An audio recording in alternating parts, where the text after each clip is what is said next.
and I represent local government, and I'm a lead stakeholder. And a steering committee member. And a steering committee member. I could. Do we have enough time? I can go on if we'd like. No, that was great, Steve. Thank you. Okay, Thank you, Mike. Lynn. Good evening. My name is Deputy Chief Mike Want. I oversee the administrative side of the police department. I'm also a stakeholder and steering committee member. Thank you. Joanne. Hi, Joanne Tully. Well, just first little background, long time born and raised in Braintree, let's say. I don't live here now, but I feel like Braintree is my community as I've worked here for 42 years. But I'm very active in Braintree Rotary Club, civic organization who's, we're all very concerned about substance use in the community. And so when I heard Lynn and Meredith come to talk to the club, I thought it was a perfect fit to have Rotary represented here. So thank you. Great. Thanks, Joanne. Meredith. I'm Meredith Berica. I am the member representing the town council and absolutely delighted to be a member of this group. And I'm the District 5 town councilor. Thank you, Meredith. Nicole. Hi, everybody. Nicole Taub, Chief of Staff and Town Solicitor for Mayor Kokoris. Really happy to be here with everybody this evening. Thank you, Jay. Hello, everybody. Jay St. Ives with Braintree Police, assigned to the Family Services Unit, and also happy to be here with everybody tonight. Thank you. Noel. Good evening, everyone. My name is Noel Sierra. I'm the Southeast Regional Coordinator for MORE. MORE is Massachusetts Organization for Addiction Recovery. Thanks, Noel. John. Hi, John Griffin, a Braintree resident, a parent of 2 teenage boys. Glad to be here. Thanks, John. Jamie.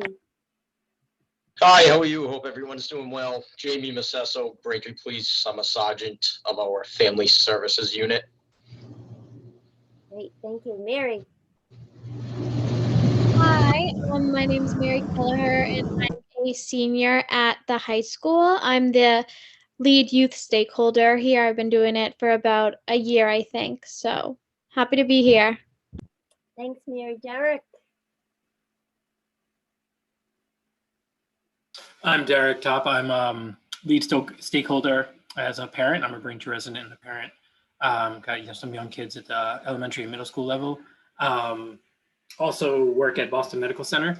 I am the manager of the youth and young adult addiction program there called Catalyst. Great. Thanks, Derek. Robin. Hi, I'm Robin Houston Bean. I'm from the Sunrise Foundation. We do grief support for anyone who's lost someone due to substance use. And I am a parent of loss. I lost my son, Nick, to an overdose in May 2015. Thank you, Robin. Allie? I'm Allie. I'm a senior at Braintree High, and I am the president of Students Against Destructive Decisions at the high school. Thanks, Allie. Christine. Hi, I'm Christine Fosco. I'm a parent. I'm a lead stakeholder here on the partnership. I think I'm also on the steering committee. Yeah. I've been here long enough. I think I just do everything Lynn asked me to do. And I'm an attorney, so I love being here. Thank you, Lynn. Great. Thank you, Christine. Freddie. Hi, everybody. I'm Freddie Viola, lieutenant on the fire department, also the emergency medical services coordinator. Very happy to be here, and I'm glad so many others are tonight. Thanks, Freddie. Stormy. Hi, everyone. This is Stormy. I'm a resident of Braintree. I don't think I have an official title on the coalition, but I work alongside Lynn to do to do partnership work. Yeah, Stormy does a lot of our helps with surveys and analysis and those kinds of things, and does some of our social media stuff. Thanks, Mary Beth. Hi, you got here sooner than you thought. Hi, everyone. And I did not speed home, even though I saw Lynn 15 minutes ago. Yeah, I'm shocked. That's what they all say. Hello, everyone. I'm Mary Beth McGrath. I'm the director of the Braintree Health and Building Department. I'm very happy to be here tonight. If you notice that my head is down a little bit this evening, I am not. I am participating. I'm just opening Band-Aids for our clinic on Saturday, our vaccine clinic, much like Nicole is making calls. So. Thank you. Thank you. Kim. Oh, sorry about that. I'm Kim Kroger from Manic Community Health Center, and I'm happy to be here. Very good. Thank you so much, Kim. Mark. Hi, Lynn. Mark Cusack, State Representative from Braintree. Thank you for having me tonight. Thanks for being here. And it looks like Christopher's iPhone. Hi, thanks, Lynn. My name is Chris Dolly. I'm the Director of Education and Programs for Sheriff Pat McDermott at the Norfolk County Sheriff's Office. Ah, okay. That's you, Chris. I knew you were coming. Welcome. Thank you. Ben, this has been a couple of meetings for you. We really appreciate you being here. No, I love these meetings.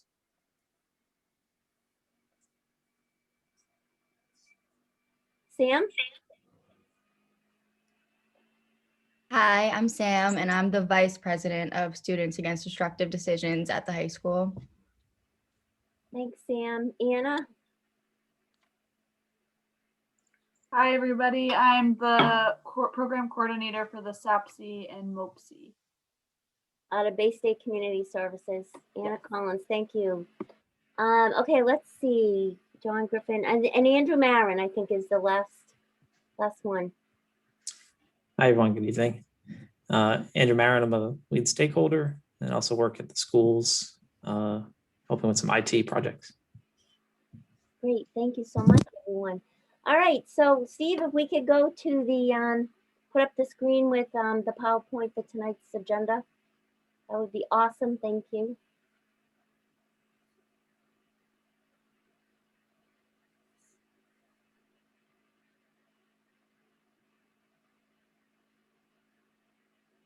Very nice background, Noel.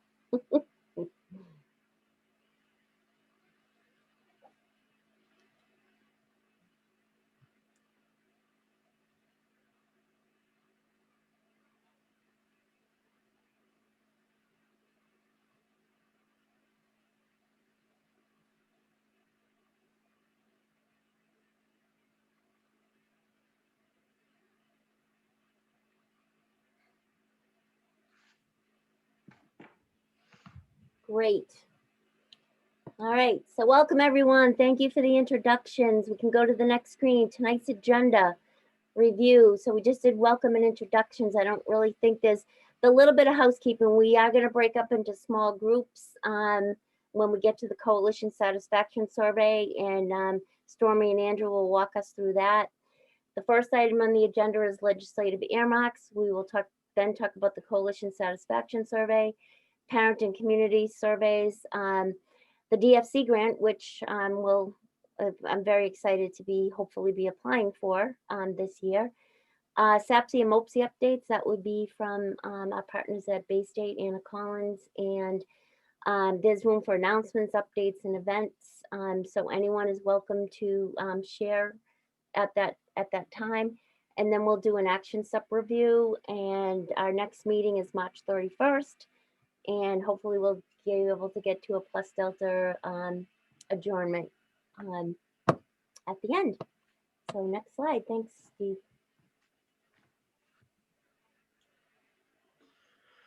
Okay, first of all, I just wanted to welcome that there are members that have not been here before. So I really want a special shout out to Joanne Tully. Joanne, you work at Social Bank, is that correct?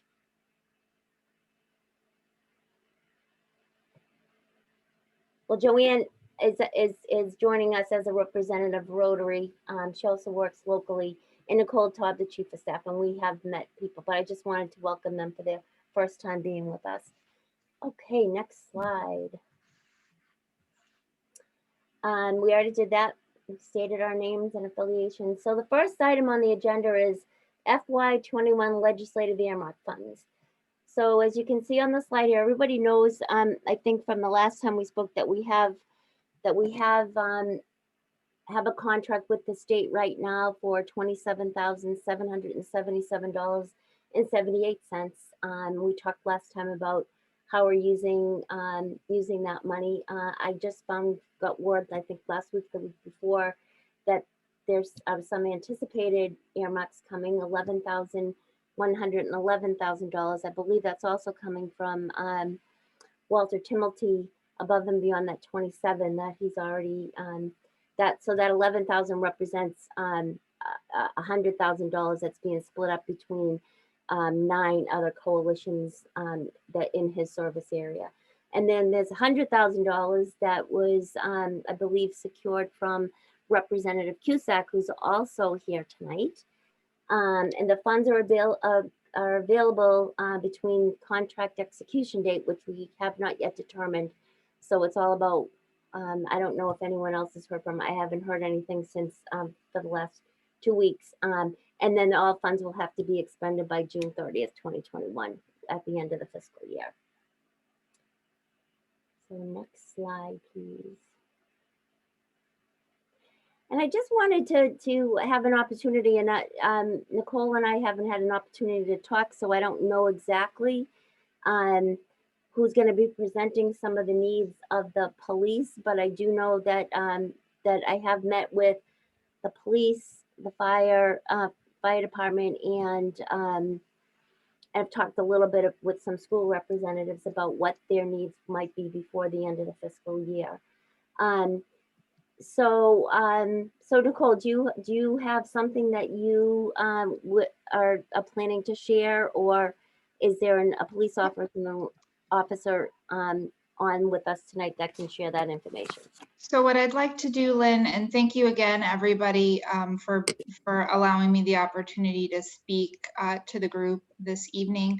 I want to start, if I may, by thanking Representative Cusack for his continued commitment to this incredible organization and supporting the goals and objectives of the coalition through his advocacy at the State House to be able to get $100,000 in financial support, given the current financial climate that everybody's facing, not just locally, but at the state level.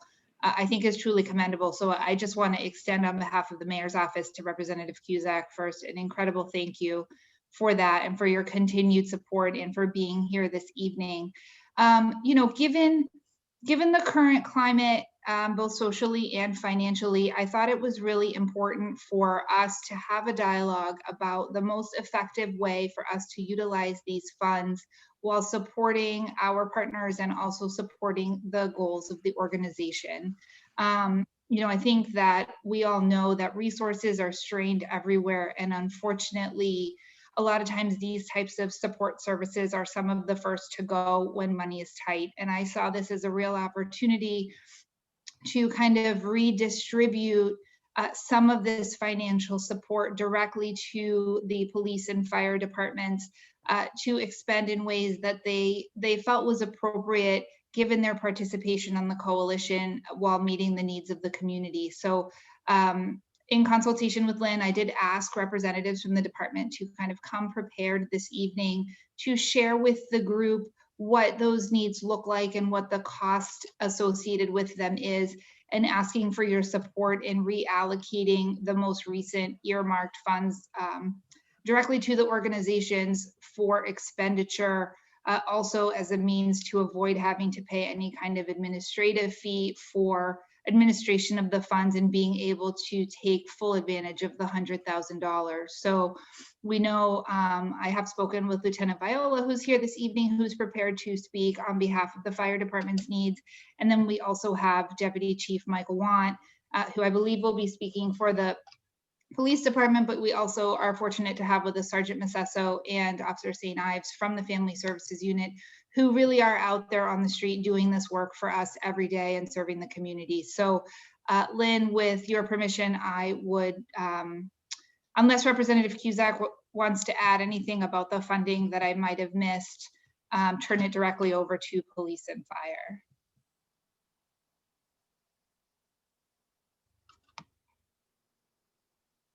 Okay, so I don't see Rep Cusack going for the unmute, so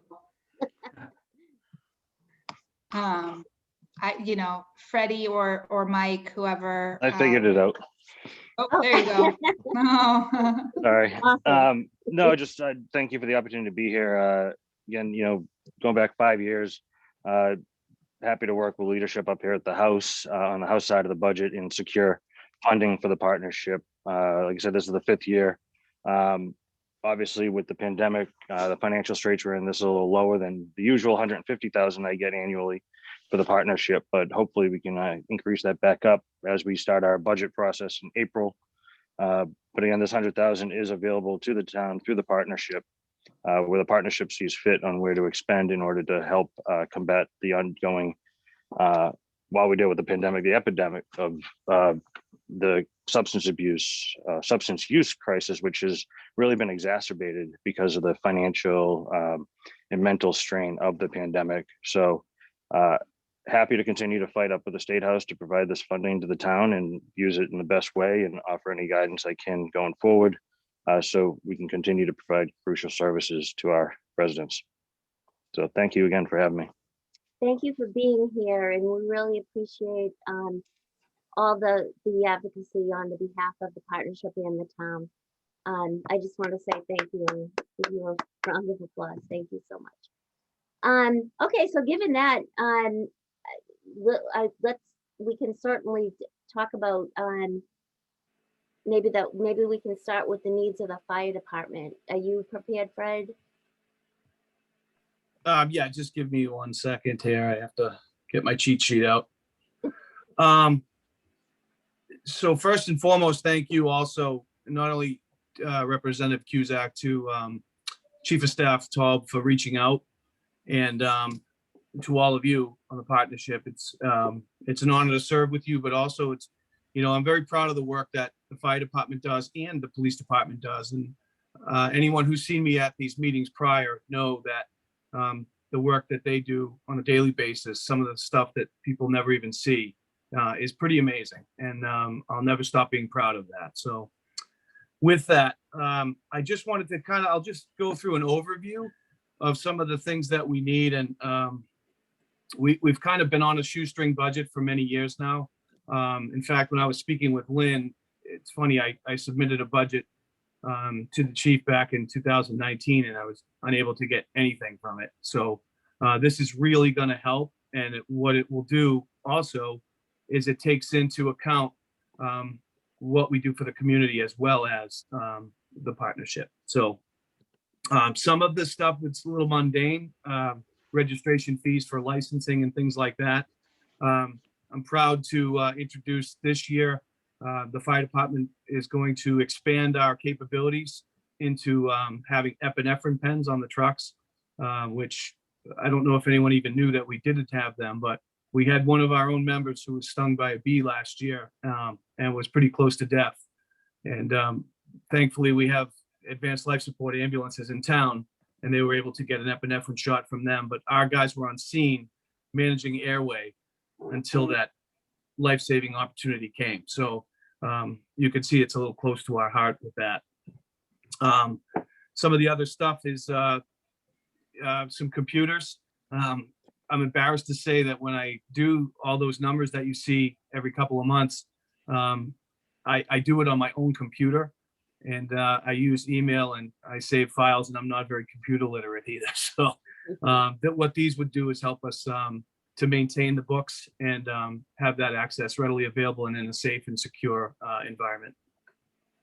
Also, and I'm sure the police have heard of this, we'd like to purchase a Dahlgren decontamination gun.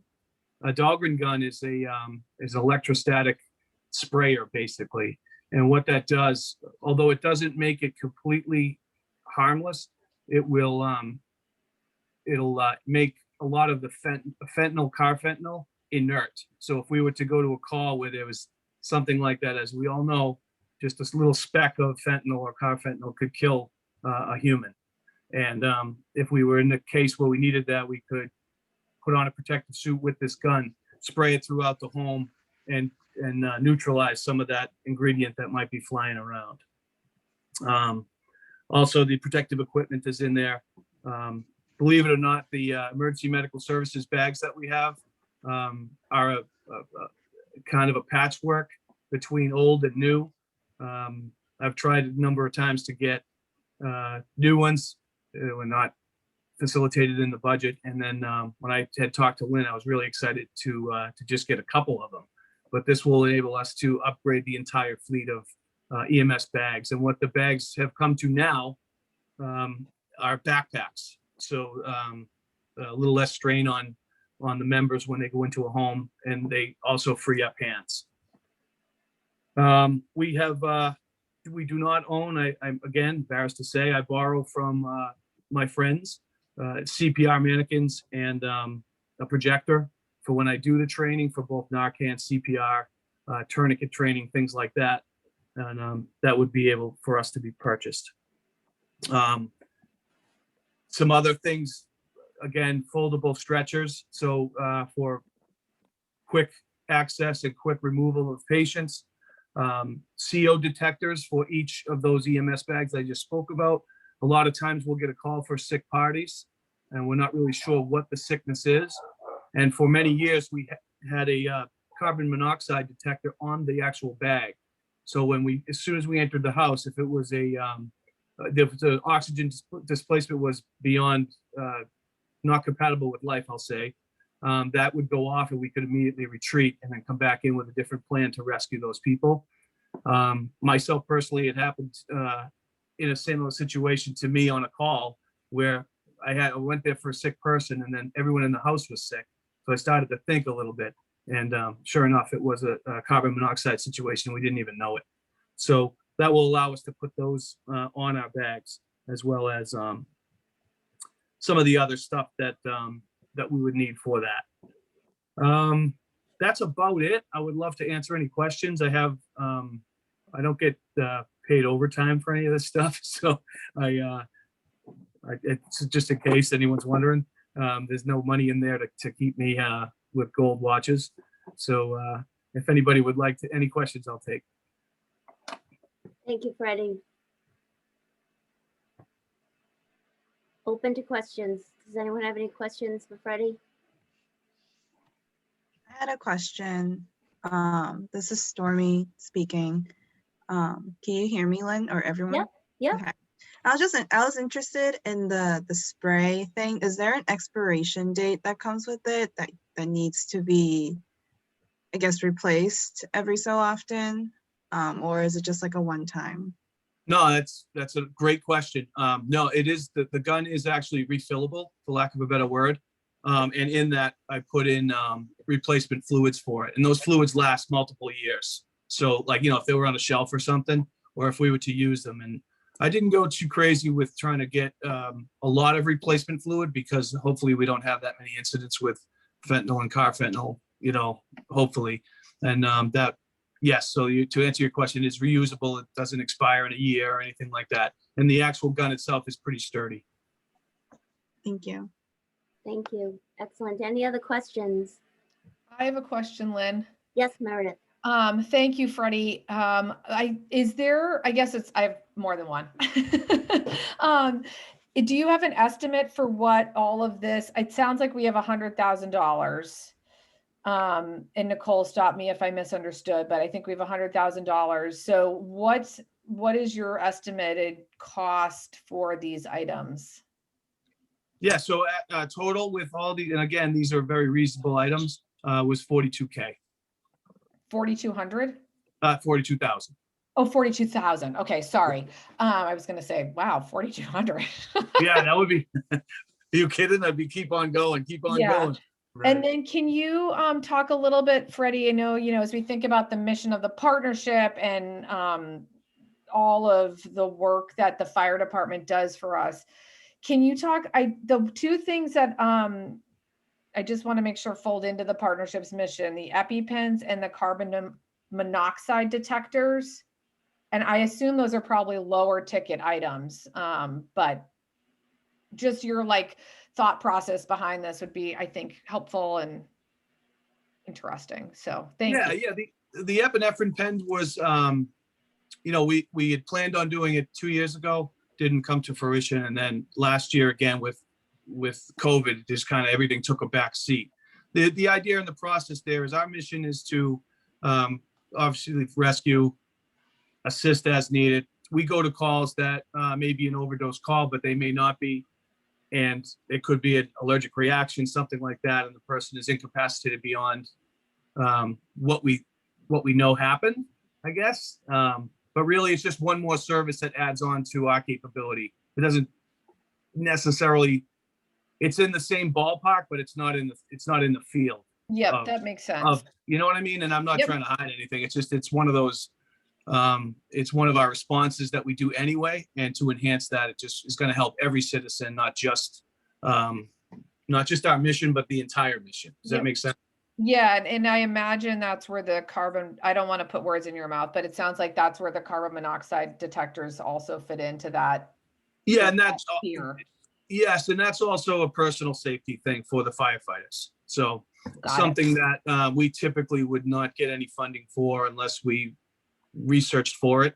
And those bags, which are definitely related to our responses, if we can add those to the bags, that would just protect us and kind of give us a clue if we think that, I don't mean to stereotype, but if we go to a house where we see two people who are down and we can't figure out why, and then we're all starting to feel sick ourselves, and those things go off, we'll be like, maybe this isn't an overdose, maybe this is a carbon monoxide poisoning, and they're unconscious because the oil burner is on the fritz. Does that make sense? Yeah, that's really helpful. I'm actually, and I'm fully support this list. Like, I am kind of shocked you don't have a computer for all of the data work you do. I know. Well, I do. It's just mine. So if I end up dropping the thing, then I know. And for Joanne's benefit, and for some of the other newer members, I know that when we started meeting last year, getting the data for the town overdoses was one of our main goals. So I think having a computer that's town property that is safe and secure is really important, in my opinion. It, like you said, Freddie, it might feel like a mundane item, but I would feel a lot better knowing that information's on a town computer, given its sensitivity and the importance it has for us and our mission. So that's my soapbox, I guess, on that. Thanks for listening. No, I appreciate that. Thank you. Thanks, Meredith. Are there any other questions? Before I take other questions, if there are any other questions, I just wanted to remind people too that there's that 100,000, and then there's also that 11,111 that could potentially be used as well. So I just want to put that out there. The $27,000, part of that money that's already been secured, that we have, that Storm, where Storm is doing some of the work, we're working on a standalone website and some community surveys and the parent survey and all that kind of stuff. That $27,000, some of that money is already going towards some supplies for police and fire. I did meet with Freddie, and I did have a conversation with the chief of police back in, it must have been November, I think, when that money became known to us. So, and stuff should be coming next week. Some stuff is coming next week. I had to wait for the to get the update on the Amazon expiration date, the towns. So I got that from Barbara Wells, and so that stuff will be coming. I just ordered it, I think, 2 days ago. So, does anyone have any other questions? Freddie, that was great. Thank you so much. Does anyone have any other questions for Fred? Lynn, do you mind if I just jump in for a second Of too? course.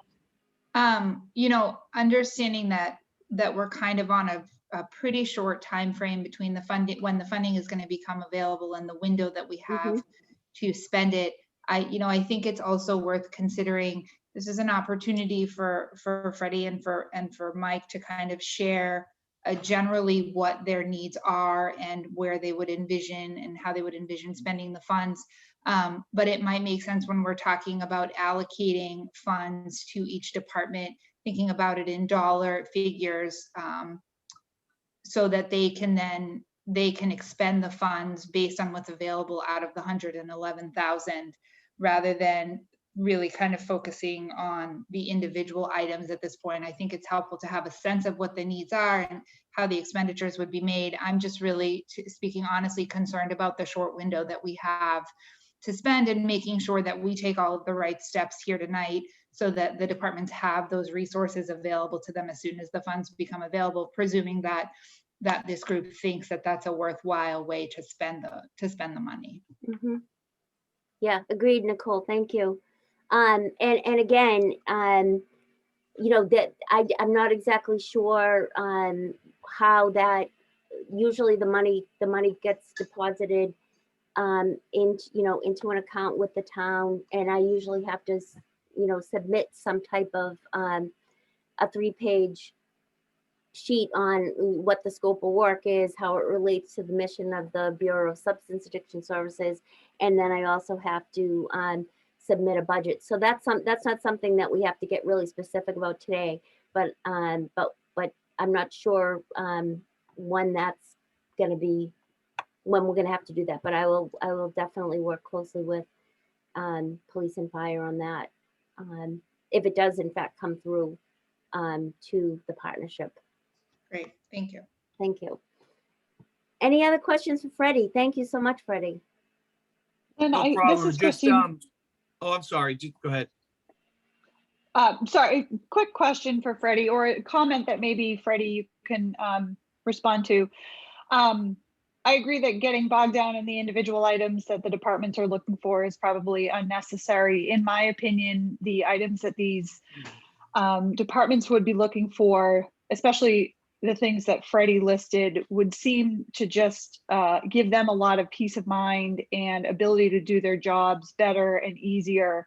And as a result of that, we'll be able to support the partnership better and easier. So maybe it's not necessarily a tit for tat, but just in general, Freddie, do you feel like these items will make your lives as firefighters easier, and then as a result, you can support the town and partnership better?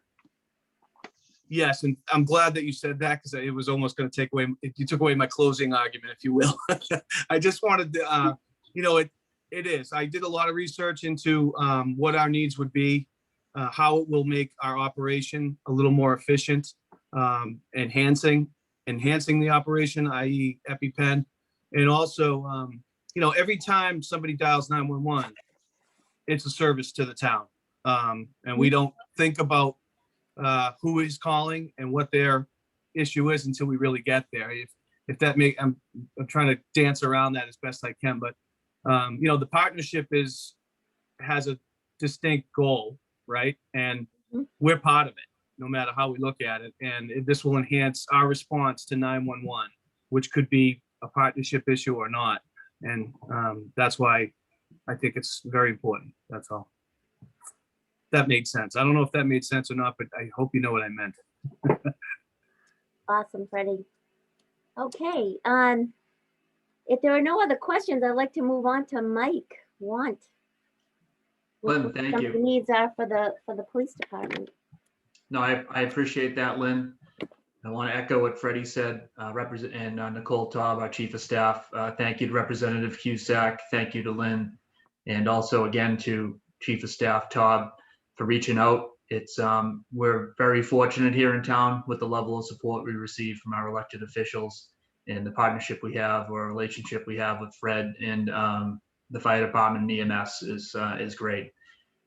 So meeting with Lynn and speaking with the chief, Deputy Cahoon, Sergeant Massesso, we identified our needs based on what the family services unit needs to bolster them up, to make that unit as efficient as possible, which will also contribute to the partnership. So we thought about a family services vehicle. We used an unmarked vehicle for family services. Obviously, you can imagine we go out to various situations, not having a marked car, going out on follow-ups, whether it is domestic violence, mental health, substance abuse, the many issues that they deal with. That will be a benefit to the family services unit. This budget cycle, as Chief of Staff Taub and Representative Cusack told us, is going to be probably one of the tightest ones we've had in many years. When I first got on, we didn't hire, say, for like 5 years back in the last Great Recession, as it was called. The next couple of years might be that tight. So by asking for the vehicle, we're also asking for radios for our family services unit, laptop computers for family services, and overtime incurred by family services. Like I said, the vehicle is important. Every vehicle, if we are fortunate enough to receive a vehicle from the partnership, the vehicle that family services is currently using, or one of them, will go to another member of the department. If we are able to buy the radios for family services, the radios they're using now will end up going to other members of the department to replace the oldest ones we have. The laptop computers, I was talking with Officer St. Ives today. He told me he was going out and he did Narcan training out at the extended stay hotel, which we've had an increasing number of calls at in regarding substance abuse. And we actually met with their management with Chief of Staff Todd and America Chorus last week. Going out, having laptops, just like Fred said, having computers that you can take with you from the station to wherever they're going, whether it's a fire, hospitals, people's houses, will make their job more efficient. It's great having it with you. I'm on mine right now at home. We're fortunate to have them, so that'd be a great addition to that unit.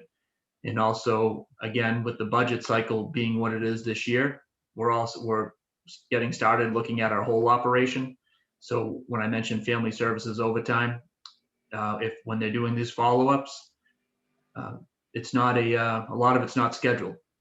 So if somebody calls and needs a follow-up and doesn't fall within the scheduled hours of one of our family services personnel, then it will cost overtime. So that ask would reimburse that family services overtime, which again helps out the department overall. If we can get reimbursed or some overtime money for family services from the partnership, that's less taken from the overall operation of the department. In total, I can break down the costs. We have a family services vehicle. It would be used. This isn't, it wouldn't be a new vehicle. We buy used vehicles all the time. We try to buy new vehicles for patrol. We have $26,000 for a used vehicle, $10,000 for radios. They're about $2,500 a piece, believe it or not, the ones we use. $4,000 in laptops or computers at about $1,000 a piece. And then family services overtime, we're asking for $10,000 for a total of $50,000. Happy to take any questions. I also should explain to anybody who's new to the partnership, or I guess I'm new to the group, but our family services unit is headed up by Sergeant Massesso. And involved also in that unit is Officer Lisa Fahey, a school resource officer, Officer Jay St. Ives, Officer Peter Gillis, and Peter Gillis also does our social media.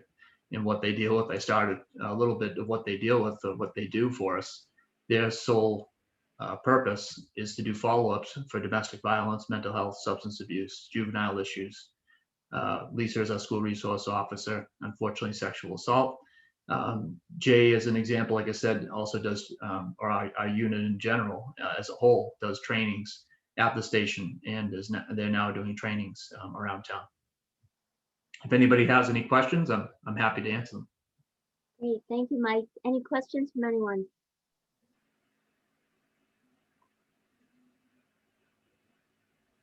Mike, can I ask you to talk a little bit about why, and maybe it's a better question for Jamie or for Jay, but why it's important for the unit to have access to an unmarked vehicle given the type of work that they do?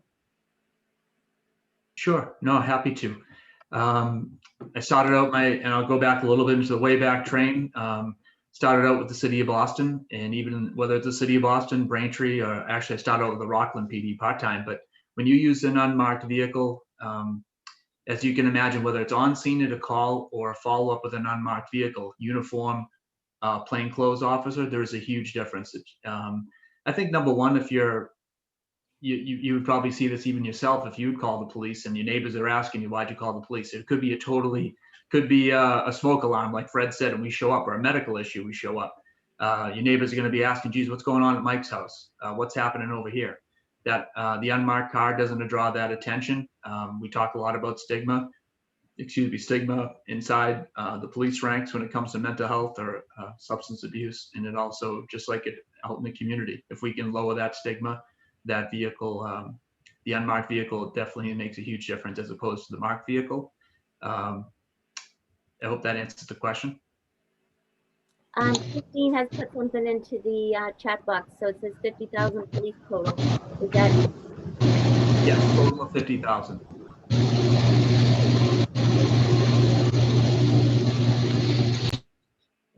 Mike, I have, or Deputy Chief Want, I have a question. This is Meredith Barrica.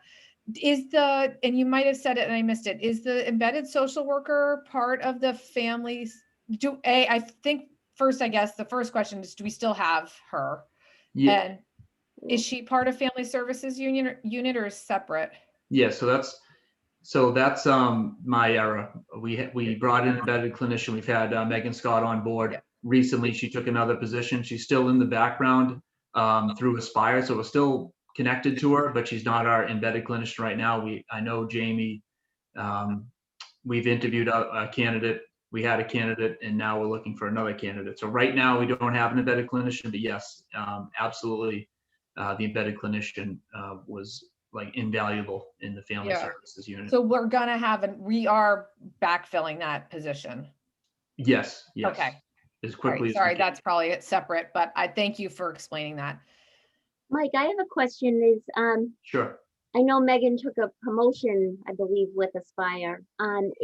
Is that, will she be supervising or have anything to do with the clinicians that the clinician that we will be backfilling and the clinician, I know we shared that position, her position with Milton, had her 1 day a week and we had her 4 days a week. Right. My understanding is that she did go from her position that she had with us to the position she has now is a promotion, and she is more the coordinator for different embedded clinicians in the area. But Jamie or Sergeant Massesso or Jay would have they might have more details than I, but that's my understanding. Thank you. That's wonderful because she's unbelievable. She's done a great job. Jamie, do you have anything you'd like to add? Yeah, I was just gonna jump in from what the deputy said in regards to Megan. She does still work with us very closely. I just stepped away from the computer a minute because she just called me for a crisis call that we had, actually.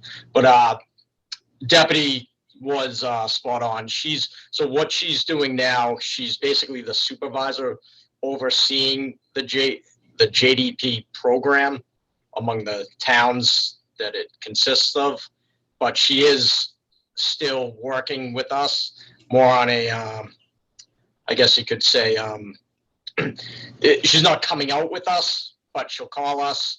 I'm following up with her on different cases that we have. So we are working with her until we do get another clinician, but that may take a couple months with interviews, training, and coming here to the police station and training. So I'm guessing another couple months. So we are still embedded with her pretty much. Great. Thank you, Jamie. Jay, do you have anything you'd like to add? No, I'd just like to, I'd echo what they said. She's going to be in charge of the jail diversion program. She's still actively training with me in both crisis intervention and mental health first aid. And like the good deputy chief said earlier, we are training all of Norfolk County police departments. So we're pretty active with that, and we're not going to let her go far. So she'll be with us for the foreseeable future. And I hope for a very long time. Thank you, Jay. Yeah, she's Lynn, terrific. can I just say something? Can I make a comment? As a partner in the overdose follow-ups, the unmarked car is great. It makes such a difference when we go visit someone after post-overdose. And plain clothes in the unmarked vehicle. People don't want their neighbors, and particularly in Braintree, it's people kind of know each other and it's neighborhoods. So that's huge. And in the 7 other towns that we do post overdose, most often we go out with an unmarked car. So I appreciate that you're doing that. And Kim, Yeah, I'd like to actually comment on that too, because that's a great point. We started out, when I came into the unit, we were what's called a soft uniform.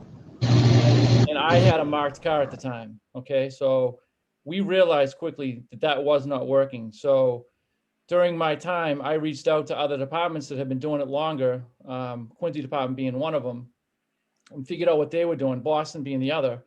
And it, 100% much better being in an unmarked car. We'd run into times where if they saw a cruiser come to the front door, or they'd look out the window, we know they're in there, and they would not open the door. And we're just trying to offer support and give them resources and stuff like that. Once we switched to a plain clothes in an unmarked car, our encounters with people rose, exponentially. So that's an invaluable. It's tested. It's evidence based. It's a requirement. I think most departments, and I train all these departments locally, and they're coming to me saying, "What are you guys doing? How does it work?" And that's what I tell them. And this is like I said, it's evidence based. It's proven, and I think I know most of the South Shore is doing that right now, and Weymouth is going to be jumping on board, hopefully doing the same thing soon. So thank you for bringing that up, Kim. If I could just add one more thing. The way we kind of look at this is that the people are going through a lot. The last thing we want to do is add to their route. We want to make things better and not make it worse for them and have them answer questions. If I could sum it up quickly, that's the best way I could sum it up. I think that goes for not just overdose follow-up calls, also, and like the deputy said before, we're dealing with going to people's houses on sexual assault investigations, domestic violence investigation, juvenile investigations. When I call someone prior to going to their houses, I do that sometimes. The question that I usually get is, are you coming to my house with a marked car? I don't want a police car coming in my house. Right. So I always say that the best way of doing it is going to their house and not making a scene with cruises. You always hear of people saying, "Oh, why were there?" Or your friends call you in town. "Why were there 10 cruises at this house?" When, of course, there probably wasn't. There was probably 2 or 3. But it does make a scene, and we want to look at it from a victim standpoint also, and not make their life any more difficult than it is from what they're dealing with initially. A lot of times from the outset, people think I'm a clinician. I tell them what I'm doing and what we're about. So, we all know that we wear many hats, but we do trick them until I tell them I'm a police officer and this is what we do. This is part of our outreach. It's definitely invaluable. I mean, I can't tell you. And you don't know who we are until we tell you, because we are in plain clothes. Like we'll dress just like you guys are right now. Lynn, can I say something? It's Meredith.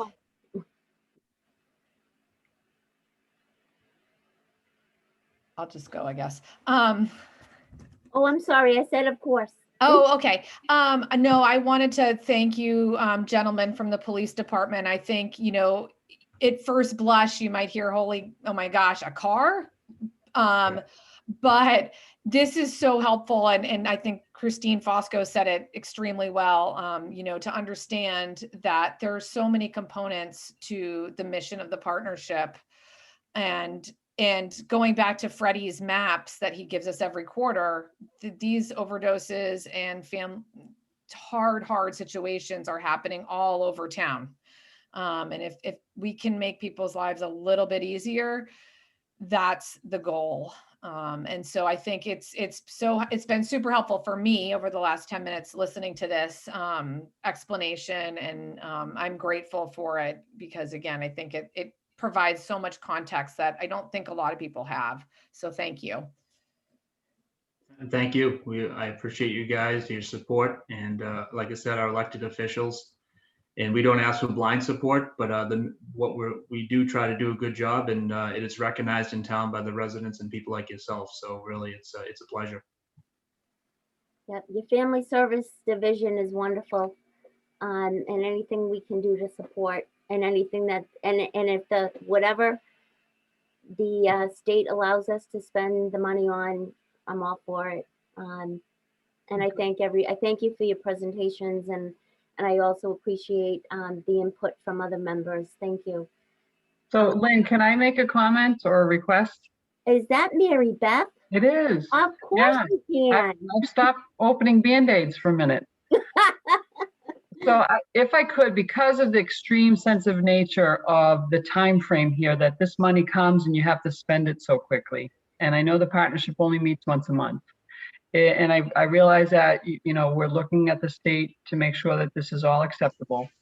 And I know Representative Cusack has given us a guideline of what is acceptable. So hopefully that we can move forward on all this. If I could ask that the partnership consider taking a vote tonight, or at least a conditional vote, that the money be allocated from the legislative earmark funds to the police and fire to support the goals and objectives of the partnership based on the things that were described this evening in the proposals that the police department and fire department offered. Okay, so I think Steve, thank you, Mary Beth. Steve, I think if you go to the next slide, you know, we have to entertain a motion, and obviously, you know, based on the executive order, the steering committee members are listed below, and those are the people who can entertain a motion. So anyway, you know, I'm not exactly sure if it's something that if we can say that we can hand it right over. I think it's just that we want to submit submit a proposal based on, you know, to the state for the earmark funds based on the needs of the police and fire. So maybe something simple as that. Lynn, can I just jump in, and I'll ask Representative Cusack to confirm. So my experience in spending earmarked funds is that when the funds come into the town with the intent for spending, and that's it, that there's no further reporting that needs to happen as long as the funds are being spent within the mission for which they were provided. So the thinking. Oh, sorry, Nicole. Oh, so the thinking would be, as you know, it's really trying to engage with the partnership and get confirmation that these are expenditures that are considered worthy from the group. Understanding this is probably a little bit differently from how it's been done in the past. But as Mary Beth said, given that we are only going to have a few months to get the money spent, and quite frankly, no pennies are going to get left on the table, I want to make sure, and I would ask, I see the mute is off for Representative Cusack, so I would ask him to help me out to make sure that we do this correctly and are able to start spending as soon as the funds become available to us. Sure, thank you, Nicole. Yeah, you do have to execute a contract with the state, and this administration in particular is great at trying to think they don't have to give us the money, which they are required by law. It is written right into the budget, which is the law. So it's an annual fight with the administration I'm happy to continue with, but we will get the 100,000 they're required by law to expend it to Braintree through the community partnership. And then I would say the partnership would be able to use that funding, whether they want to set it up as a grant, but in support of the mission of the partnership, which would be carried out through the expenditure to the police and fire. But I'm happy to work with Lynn and Nicole and the police and fire going forward to make sure we do get this 100,000 as quickly as possible from the administration, that they don't try to run out the clock. But I think it would be important for an initial vote or a motion to allow that work to get underway, and that you can point to that vote when working with the administration that this is the intended expenditure for the earmark this year.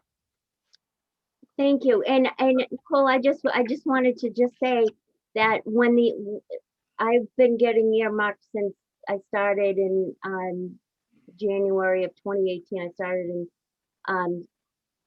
December of 2017, and I think I was given earmarks. We were given earmarks with the partnership like early on in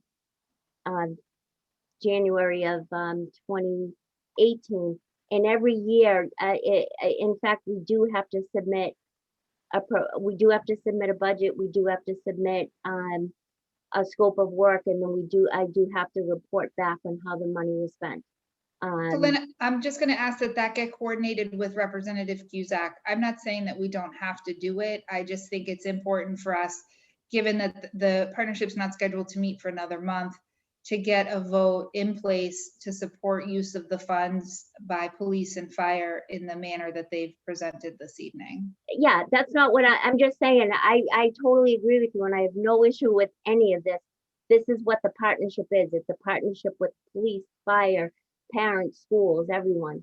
So and the intent of this is to support our first responders for all the mental health and substance use calls and stuff, domestic violence calls. So I have no issue with that. I just want people to be aware that we do have to report. And I do have to submit proposals and all that kind of stuff. So that just letting you know that. So Lynn. yes, I will work with whoever we need to, to do that with. So yes, is there a steering committee member who would like to entertain a motion? Lynn, it's Yeah. Andrew. I'd make that motion to support the earmark funds to support our police and fire departments. Second by Steve. Awesome. Also seconded by Christine. All right, we can't. Okay, so I'm gonna do, we'll have to do, because we're working virtually, we'll have to do a roll call vote. So, motion was made by Andy Marin, seconded by Stephen Leary, for the earmark to support the needs of the police and the fire department. Andrew Marin, Yes. Diana Cleary, is Diana on it? Yes. Yes, thank you, Diana. Christine? Yes. Derek? Yes. Steve? Yes. And Mike? Yes. Okay, so, motion carried. It's Meredith. I just have one quick question. If Rep. Cusack's still here, do we know when we might be seeing this funding? Once we work with the Health and Human Services, obviously their focus is elsewhere right now, but we will get through Lynn with the contract, the paperwork, and work that out. And then once it's approved, it's just a disbursement right to the town account. But it is, what they usually try to do is drag it out so they don't fully have to expend the whole money and then encumber it. It's been a fight, well, with the previous administration as well, about the way they do release the funds, but we will get the full 100,000. And what about, so Lynn, that leaves us, I think, like another 20,000 with the 11,000. So if we're gonna have like a very, very small window to spend this money, hopefully we have I don't want to waste the 20,000 either. So just throwing that out there. Probably not for tonight if we just need to make the motion on the police and fire, but thinking ahead, because I think this was a surprise. It was a surprise to me, a delightful surprise to get some extra money from the state for this group, but just throwing that out there. Yeah, and I'll just add the timetable is off here because we delayed our full budget until November. So we had a Okay. better financial picture. So we didn't really get the budget done until almost December this year, where we're starting, the governor's already filed his in January. We're starting in April, the Senate in May, and hopefully we have one in place by July 1st. So any additional funds or earmarks I get in the upcoming FY22 budget would be then available come July. So that's why it's a shortened window this time than a normal year. Thank you. Thank you. You're welcome. Thank you. Thank you. And I want to apologize. As I mentioned at the beginning, I'm making phone calls to schedule COVID vaccines and my window is closing to get our seniors on the horn. So I'm not going to be able to stay for the remainder of the meeting, but I do want to thank everybody for all of your incredible hard work and for your support, not just tonight, but throughout the year with all of your efforts and contributions to our community. So thank you to Lynn and to Mary Beth and to everybody for giving us the opportunity to present tonight. Just thank you too. I also got to jump in. Thank Okay, you. thank you, Mark. We really you all. appreciate all you do for us. Thank you. Thank you, everybody. Have a good night. Good Bye. night. Good night.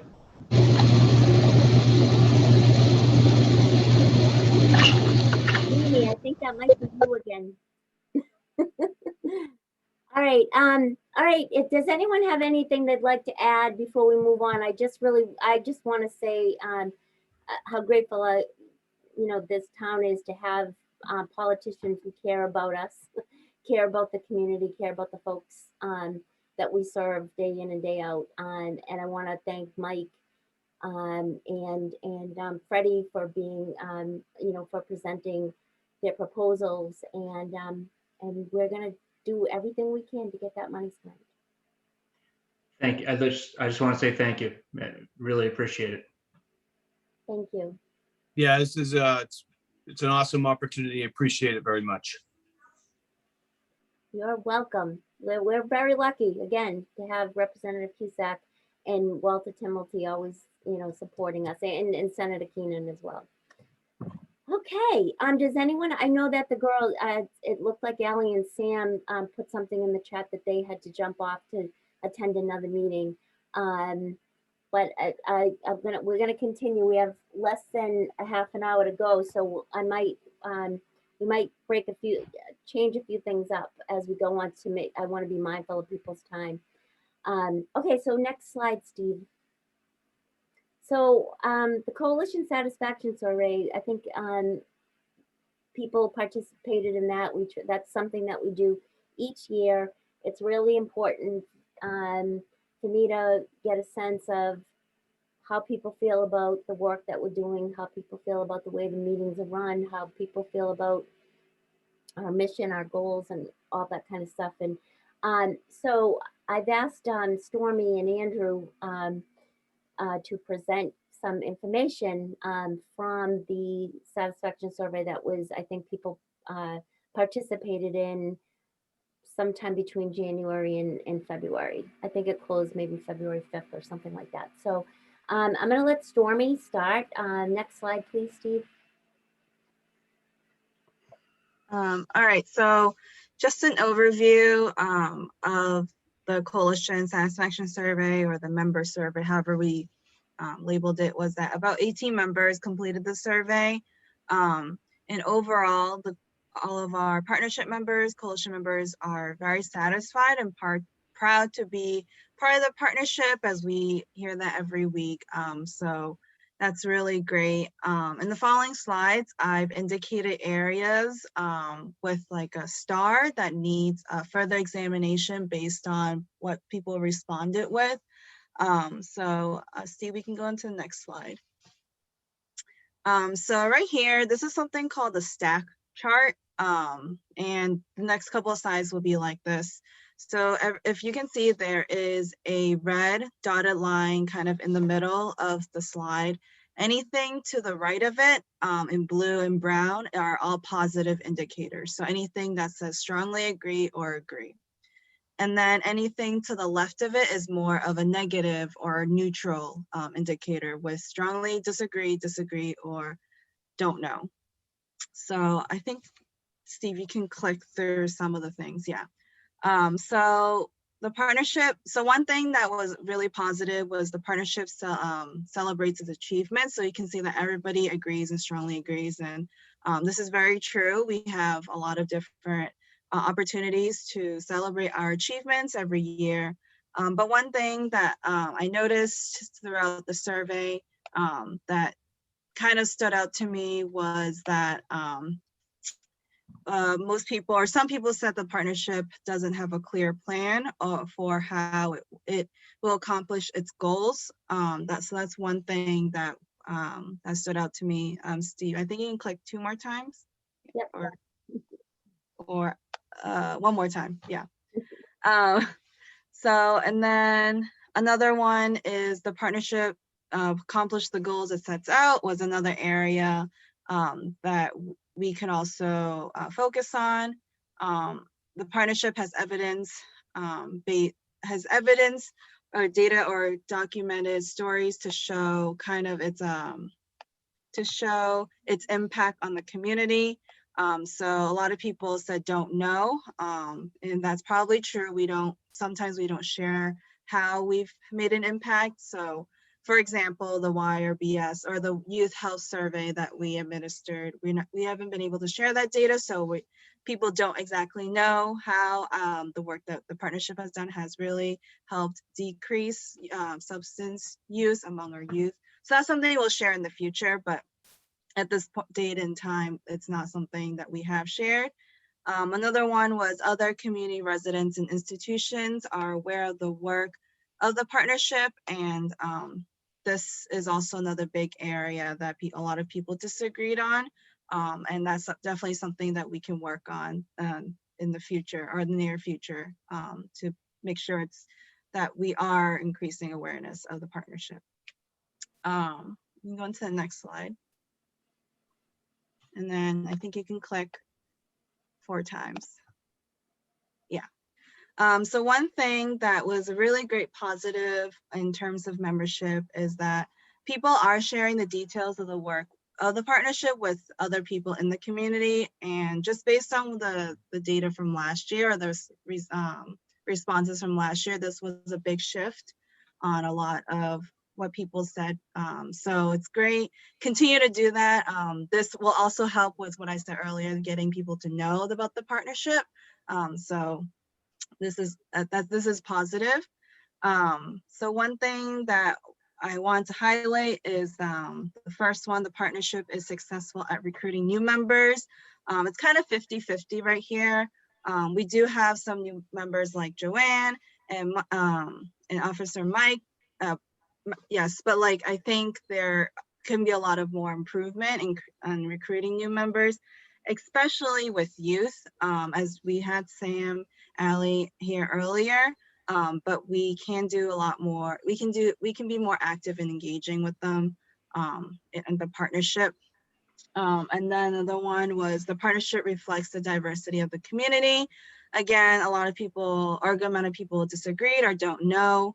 And I personally believe this is true. I think just looking at the people in the virtual Zoom room right now, there are a lot of space for, there are a lot of people that are not in the community that it's not represented here. And I hope some of the other people do resonate with that as well. So we will continue working on engaging not just youth, but different communities in Braintree that are not at this table. You can go to the next slide. I think you can click 5 times. Yeah. So 3 things that were really positive from the partnership interactions was just the last 3, you know, members are willing to listen to new ideas and change positions based on those ideas. There's a high degree of trust. And there's good spirit and energy. And this is really important when we're doing capacity building and when we're doing kind of just sharing just based at meetings. So it's great to see that. Again, youth have decision-making power in the partnership. We don't see that in the partnership.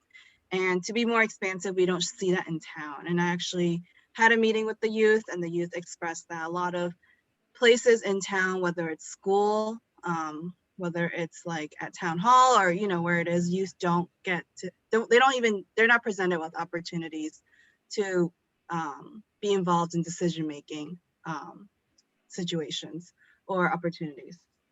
And then another one that definitely stood out was that the partnership has a clear conflict resolution process. And I think about 1/3 of people said they don't know. And that may be something Lynn, or a couple other steering committee members may jot down or create some sort of process with there is a conflict, how do we solve that? And it's important because it's just important so that there is order when there is a conflict.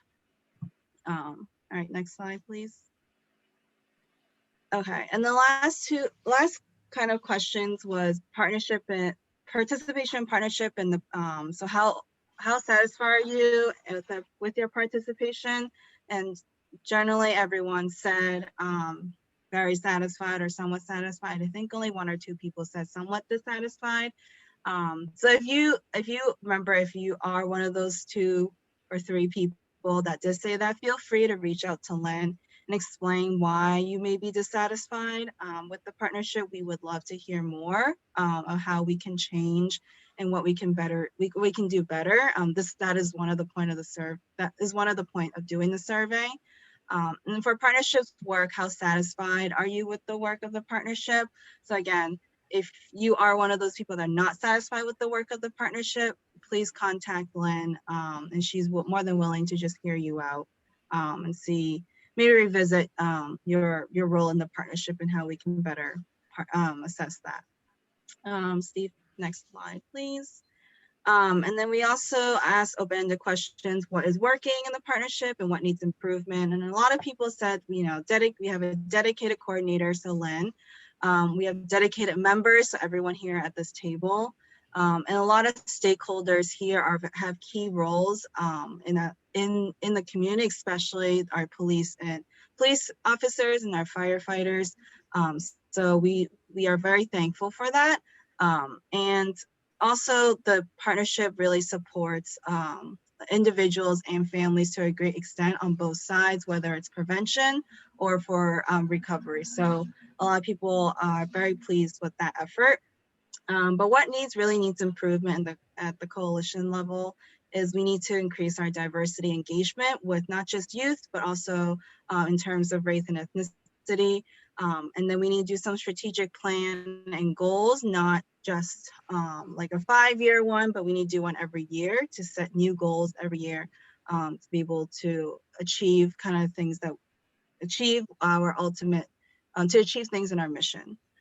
We also, lastly, someone mentioned that we may need to clarify some of the expectations of the membership. So what is expected of our members on the partnership, and you know, in terms of involvement, engagement, and anything like that. And then last slide. So some of the key takeaways, you know, partnership is really thriving in morale, and you know, we all love to be here at these meetings to see each other. But there is a lot of work needed around certain things such as diversity, but also just communication, transparency of the partnership's goals, what they are in the first place, and the strategic plan and how that plays out and how we can achieve those goals, and just the expectations of our members being part of the partnership. So those are some of my key takeaways. We were gonna go into breakout rooms, but I don't think we have time today. Yeah, so, which is okay. I think maybe that's something we'll do next time, or we'll figure something out. But I just wanted to open this up for any questions, comments, anything of such sort. Stormy, it's Andrew. I just want to say nice job. I think that was really well presented. Thank you. Yeah, ditto on that, Stormy. Great job.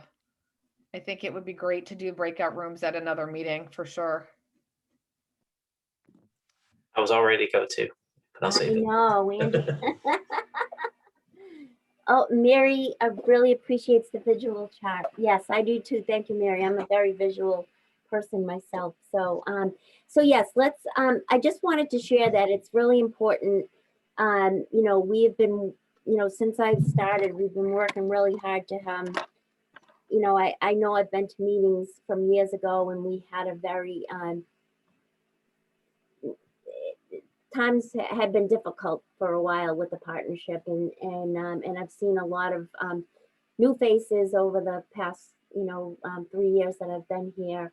Some really good energy, and people who are really dedicated to this community. So I love working with everyone. I think it's and I think we can save the breakout session for another time. So we're gonna pass that slide. Yes, and thank you. Thank you, everyone. If anyone has any questions, or if anybody has, you know, is dissatisfied with something, you know, I try to meet with people regularly. I call people in between meetings. I used to, back in the day, meet people for coffee. Do you remember those days, guys? And we would talk, and you know, and that's how we got a lot of fresh, you know, fresh faces and people who are really interested in, that really have this passion for this work. So so we are gonna do, things are gonna get better, and we are gonna you know, get back to that. But if anybody has anything they'd like to talk with me about, I'm open. Just email or call me. Thank you. All right, next item, parent and community surveys. I just wanted to give an update on those really quickly. Next slide, Steve, I think. So we have that parent survey already done, and we have it in several languages. People that have been with us for a while know that we've worked with members, people in the community to help us to get it into languages that are spoken by folks in the town of Braintree. We are in the process of determining revisions to reflect the impact of COVID-19. I want to make sure that the questions aren't like silly or irrelevant, or if there are other questions that we should be asking. And then we need to determine a release and communication, a release date and a communication plan with the school administration. And we've had a couple of meetings over the last few weeks with the school department. There's just so much that we're working towards. So we really haven't discussed this, but I know that that with the parent survey, I know Dr. Hackett really feels like it should be distributed by this, by the schools. But Stormy, I just wanted you to just bring up one thing about to talk about what that means for the schools in the area. Yeah, so I'm not exactly sure the reason why Dr. Hackett wants just it to be distributed by the school district, the public school district, but my concern is that there are other schools in the town of Braintree, especially private schools. We have Archie's, we have Thayer, Katz, St. Francis. I feel like I'm missing some, but anyways, we have other parents that have their children going to other schools other than the public schools. So I still want to capture them in our data, but in the survey itself, there is a question that says, does your child go to private or public school? So we do separate that. But I do think it's important that we administer this not just through the school, the Braintree Public Schools, but also as a community-wide, because if we only do it through the public schools, we're missing a lot of the parents who send their children to private schools. Maybe not just in Braintree, but still send their kids to private school. I went to private school, so I would, for example, my parents wouldn't have been in that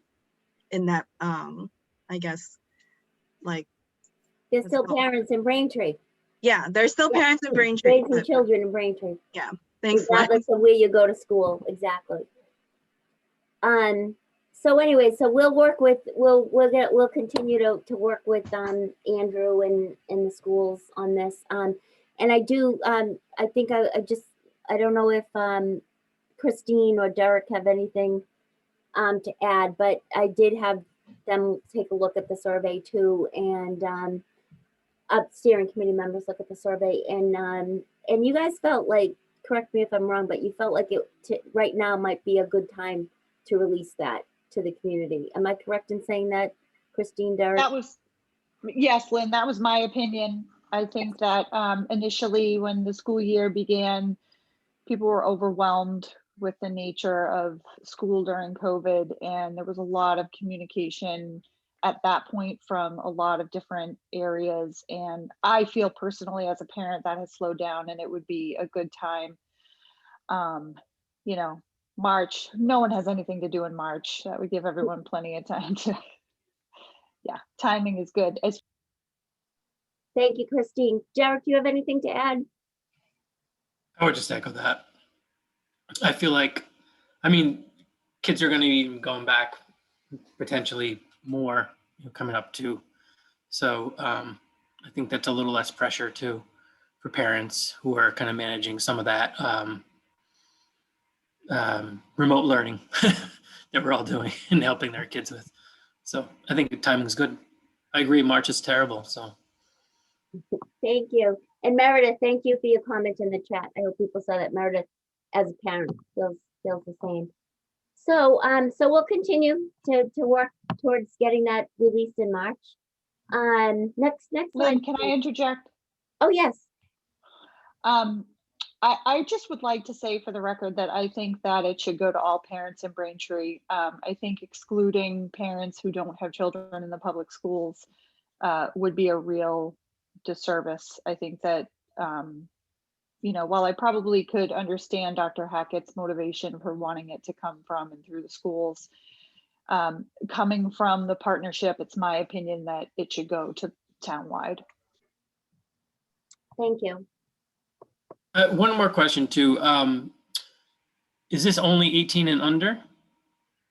Yes. Okay. Because you might get 18-year-old kids too who are freshmen in college who, I don't know if it applies to them, but those parents may have thoughts. Mm-hmm. That's a good thought. I mean, that's a simple fix too, in terms of just adding an additional category, like a choice in the surveys, asking if they have their parents of college students. So I think that's a really great input and maybe something to consider putting in, especially since college students are probably at home instead of on campus right now. Right. And they're home all summer and they're home during vacation weeks. And it's very difficult sometimes for us to capture good data on that age group between the ages of 18 and 21. So awesome. And thank you, Kathy Wood, for your comment. Okay, community survey update. So part of that $27,000 is going to go towards a community survey. Stormy we've been collecting and reviewing surveys from other coalitions in the area. We've also been seeking input from police, fire, and schools and other groups about what kinds of things they want to know from people. And we're hoping to review, Stormy has made a request with the Department of Public Health to get the, the questions that were asked on the 2020 COVID-19 Community Impact Survey. That might be helpful to maybe incorporate some of those questions. And we're hopefully, we're anticipating that we'll have a draft to share with others by the end of March. So I believe our next meeting is March 31st, and we should have that close to being ready by then. We'll have a draft. So does anyone have any questions on that? No questions, we'll move on because we're getting really running close to time. DFC grant, we can move to the next slide, Steve, please, thank you. I just want people to know that I participated in a webinar with the Office of National Drug Control Policy a few Fridays ago, and we had a question and answer section. The anticipated release could be as early as next week. It's on grants.gov, I believe, as like mid-March. The proposal will be due within 60 days of the release of the grant. We will be required to submit 12 coalition involvement agreements, also known as CIAs, from each community sector representative. Remember, I think we talked about those last year. I think we dedicated a whole a meeting to those. So most people should be aware of those, and I will reach out to people who aren't aware that are newer to the group. So I will be contacting separate sector representatives to review it and discuss it, and also to get signatures. And I think they're allowing us to do electronic signatures this time around. So hopefully we'll have, during the month of April, maybe even sooner than that. Any questions? No questions, let's move on. Okay, Anna, are you still in the room? I just want to give you the opportunity to talk about some of the updates from SAPSI and MOPSI. Sure, yeah, I'm still here. I'll be brief. I know last time I had sort of introduced the mental health care package project that we've been working on with the MOPSI. And we are just working on, getting the finishing touches on the resource sheet. And just as like a refresher, the resource sheet is just highlighting community resources pertaining to substance use and mental health services that people can access that, are right in our communities. So we had come up with some different categories to highlight, including grief support, substance use disorder services, mental health services, food access, and domestic violence. And we will also be creating like a mock care package to get some feedback from community members. So keep an eye out for that. I'm sure Lynn will pass the information on when that is ready. Great, thank you so much, Anna. And for the new people in the room, SAPSI is Substance Abuse Prevention Collaborative, and MOPSI is Massachusetts Opioid Abuse Prevention Collaborative. And Anna is the coordinator for those collaboratives. She works out of Bay State Community Services, who runs grants for the Department of Public Health's Bureau of Substance Addiction Services. And the communities that they cover, Braintree is one of the communities that are covered in those grants. Braintree, Weymouth, Stoughton, Quincy, there's Randolph is in some of them, in Milton. Stormy also does some work for Milton. So thank you very much, Anna, and I will share that information with people. Next slide, Steve. All right, so announcements and updates. Please raise your hand or please put something in the chat, but I think I wanted to try to start with Robin Houston Bean. If you're still with us. Yeah, I'm here. So we did a nice collection for the homeless. So I thank everybody in the partnership who contributed to that. We're going to be pairing up with J. St. Ives and making up 10 backpacks so that he can have them to give out to the homeless that he encounters when he's out doing his work. And we are also going to give them out in Brockton, Quincy, and Boston. And that'll be in the next 2 weeks that those will be going out. So that has been a really great project. So I thank everyone who contributed. And Diana, as usual, we got things that don't belong out on the street, like giant things of dishwasher detergent and laundry detergent, things like that. So we will be hooking up with your sober living program to get that extra stuff out to you. So glad that we always have extra stuff like that.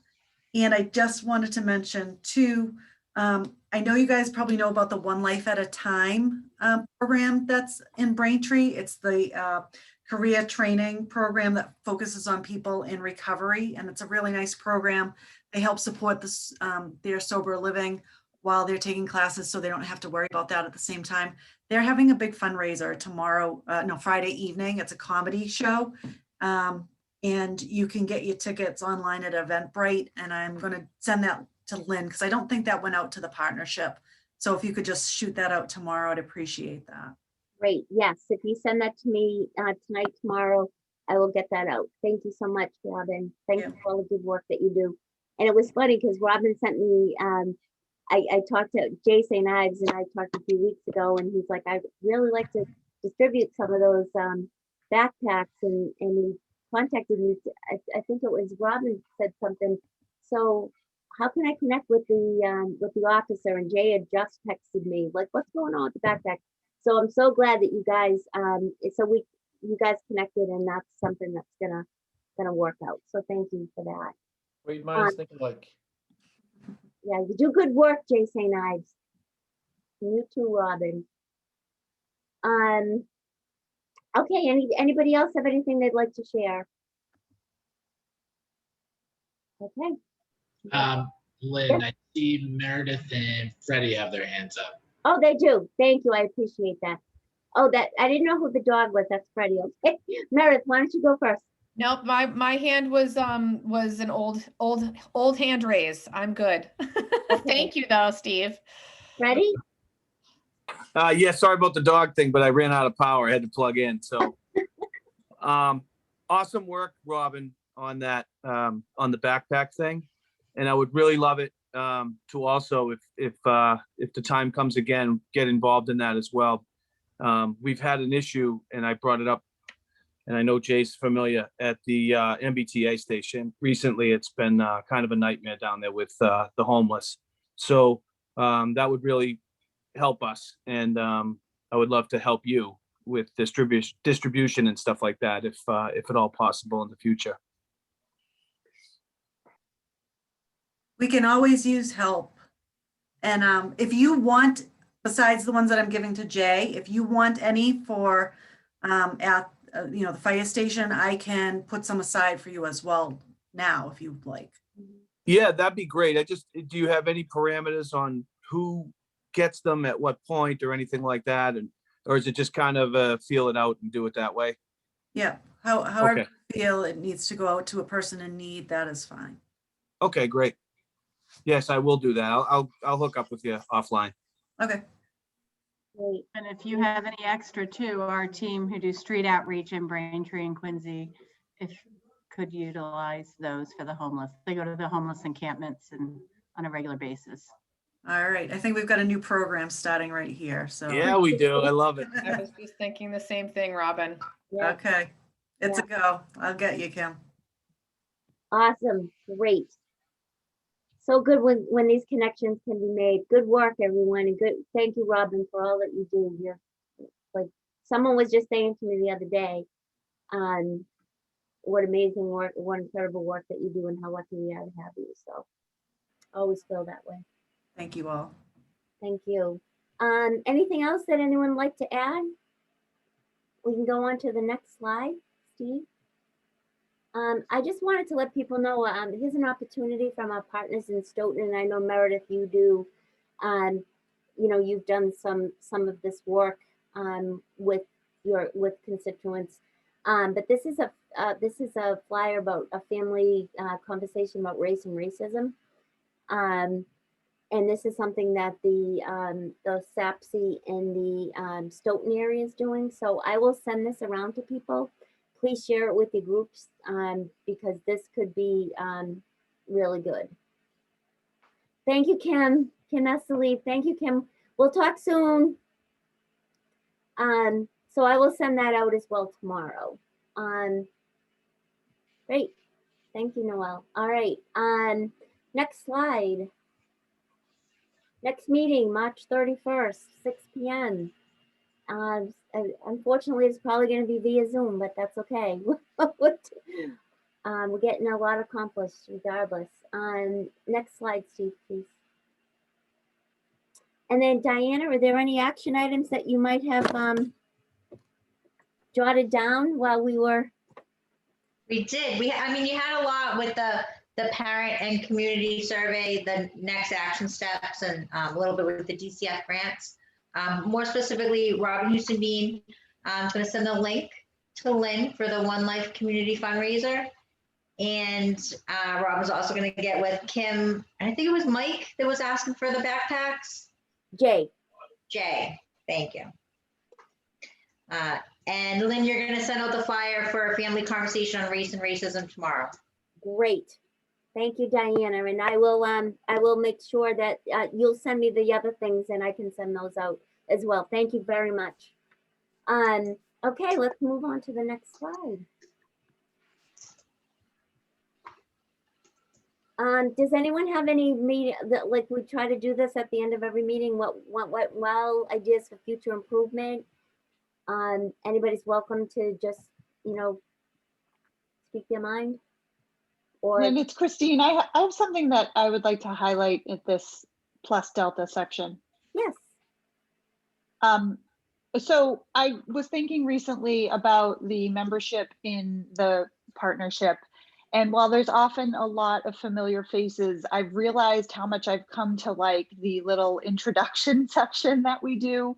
And it might sound silly, and I know it takes a little bit of time to get through, but I know that when I was a new member of the group, and now even as a seasoned member, I've always thought that that was a really nice aspect of the group. And personally, I like it very much. And I wanted to thank you for always including that. Thank you, Christine. I feel like it's important for the same reasons that you point out. And I think the last time we really didn't do, like, it didn't really go well.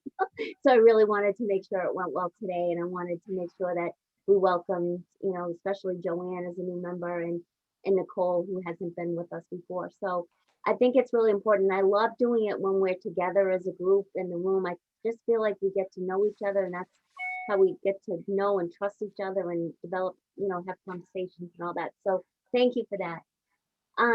Any ideas for improvement? Lynn, I have, it's probably not this section, but I just wanted to bring a couple things up if I could. It's Freddie. Go ahead, Fred. Did you know that last Friday, I believe it was, a couple of lawmakers introduced a bill to decriminalize all drugs? Yes. Okay. I just wanted to keep that, like, just make that known to people if they didn't hear about it, just to, keep an eye on that and see where that goes, and such.